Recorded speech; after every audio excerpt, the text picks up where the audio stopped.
Good morning day students.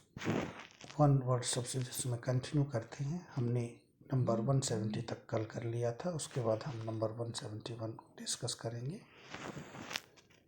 Anything through which one can not see, कोई ऐसी चीज़ जिसके अंदर से आप नहीं देख सकते, तो उसके लिए हम इंग्लिश में हम शब्द यूज करते हैं। वो क्या है? ओपेक।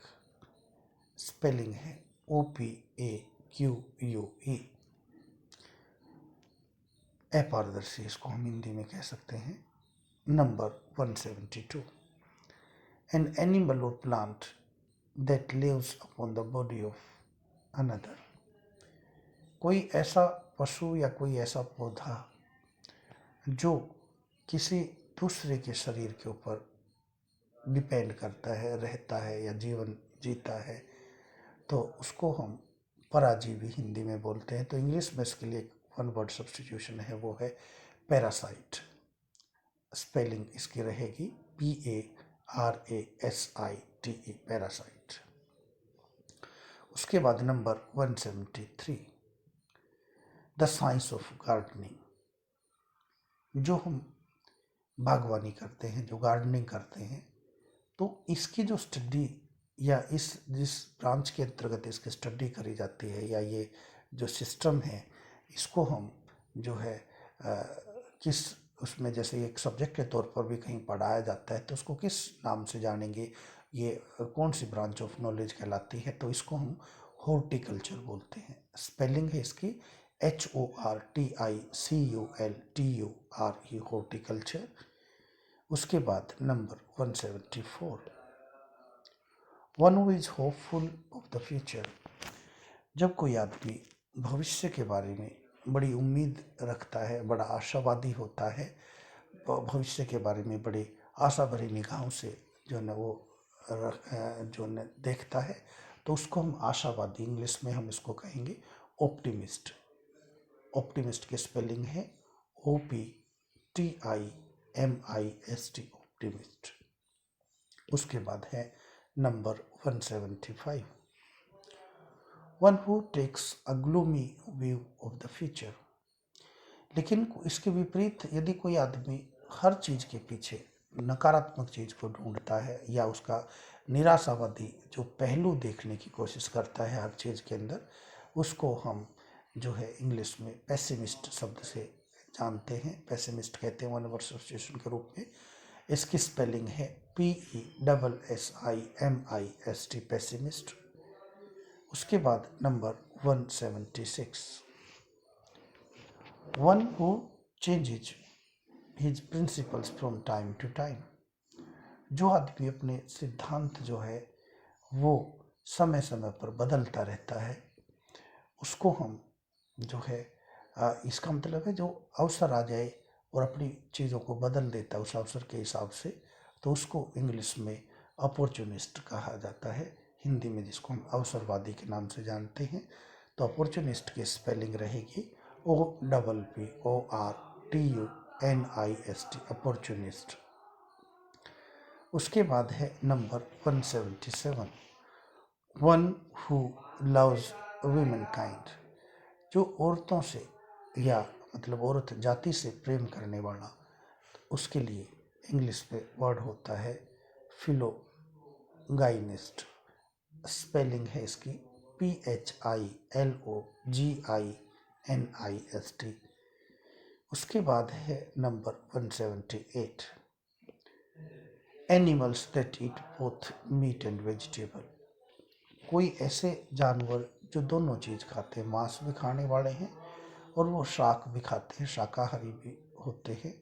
तो दोनों चीज़ों को खाने वाला, यानी वनस्पति भी खाता है, मांस भी खाता है, उसको इंग्लिश में ओमनिवोरस कहा जाता है। स्पेलिंग है इसकी OMNIVOROUS। मैं एक बार फिर से रिपीट कर रहा हूँ, OMNIVOROUS, ओमनिवोरस। उसके बाद है number 179, animal that can live on both land and sea. जो जमीन पे और समुद्र में दोनों जगह रह सकते हैं, या पानी और उसमें दोनों जगह, तो जैसे तो उसके लिए इंग्लिश में वर्ड होता है एम्फीबियस। स्पेलिंग रहेगी AMPHIBIOUS। उसके बाद है कि वो एनिमल्स जो ग्रुप्स में रहते हैं, तो animals which live in groups, तो उनको हम इंग्लिश में ग्रेगेरियस बोलते हैं। स्पेलिंग रहेगी GREGARIOUS। उसके बाद number 181, one who has all the knowledge, जिसको हम ऐसा व्यक्ति मानते हैं जिसके पास सारा ज्ञान है, जो सब कुछ जानता है। तो उसको हम, और ये चीज़ हम ईश्वर यानी भगवान के लिए यूज करते हैं कि वो सर्वज्ञ हैं, सभी चीज़ों को जानते हैं, तो उसको हम कहेंगे ओमनिसिएंट। स्पेलिंग है OMNISCIENT। मैं एक बार फिर से स्पेलिंग रिपीट कर रहा हूँ, OMNISCIENT, ओमनिसिएंट। उसके बाद है number 182, one who is present everywhere. एक बार फिर से भगवान के लिए हम ये मानते हैं कि वो सर्वव्यापक है, वो हर जगह उपस्थित होता है, हर जगह होता है। तो उसके लिए इंग्लिश में शब्द जो यूज करते हैं वो है ओमनी प्रेजेंट। ओमनी प्रेजेंट की स्पेलिंग है OMNIPRESENT, ओमनी प्रेजेंट। उसके बाद नंबर 183, कि someone who is shy, quiet and unable to make friends easily।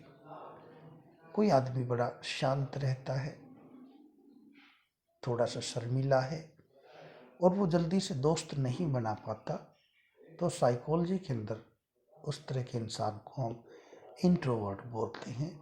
Hindi में उसका एक शब्द होता है अंतर्मुखी।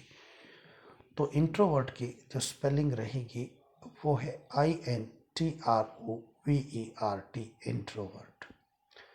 उसके बाद number 184, N energetic happy person who enjoys being with other people.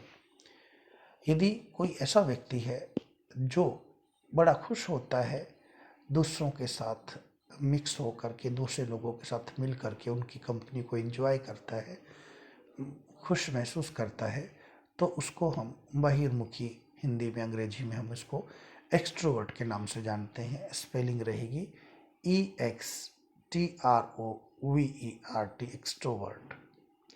उसके बाद number 185, a person who has negative opinions about other people and things that they do. कोई व्यक्ति जो बड़ी नकारात्मक धारणाएं रखता है दूसरे लोगों के बारे में या उन चीज़ों के बारे में जो दूसरे लोग करते होते हैं, तो उस व्यक्ति को हम इंग्लिश में सीनिक बोलते हैं, सनकी बोलते हैं। जो इस तरह का स्पेलिंग इसकी रहेगी CYNIC। मैं एक बार फिर से क्लियर कर देता हूँ, जब हम किसी दूसरे के बारे में नकारात्मक राय रखते हैं और दूसरे लोगों के बारे में या उन कामों के बारे में जो वो लोग करते हैं, तो ऐसे व्यक्ति को इंग्लिश में हम सिनिक बोलते हैं। स्पेलिंग है CYNIC। आज हम इसको यहीं तक करेंगे, कल हम इस टॉपिक को आगे कंटिन्यू करेंगे, शायद कंप्लीट भी कर ले। आप यहाँ तक दोहरा लेंगे, उम्मीद है। Thank you.